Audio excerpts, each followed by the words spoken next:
pesar de que las células se consideran como la unidad más pequeña de los organismos vivos, están constituidas por elementos aún menores, cada uno de ellos dotado de una función propia. El tamaño de las células humanas es variable, aunque es siempre microscópico. Un óvulo fecundado es la célula más grande y, sin embargo, resulta tan pequeña que no es percibida por el ojo humano.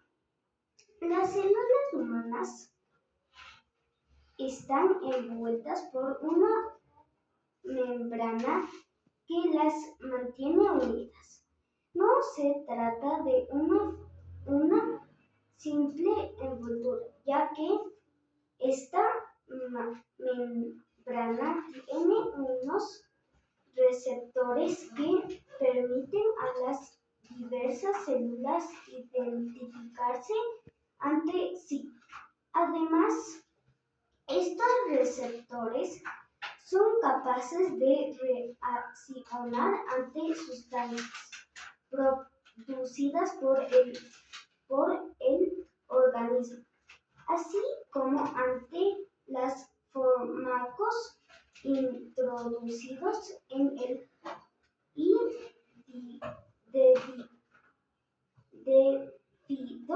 a esta característica pueden seleccionar las sustancias o los medicamentos que entran en la célula o salen de ella.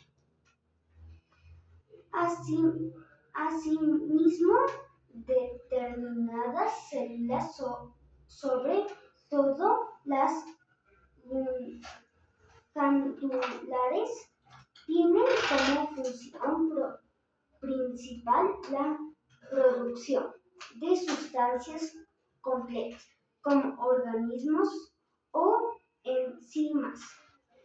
Por ejemplo, las células de las mamas producen leche, las del páncreas, insulina, las del revestimiento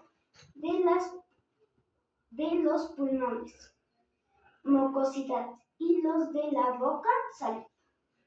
Por último, existen otras células cuya función primordial no es la producción de sustancias como las células, que se encargan de la contracción tanto de los músculos como del corazón.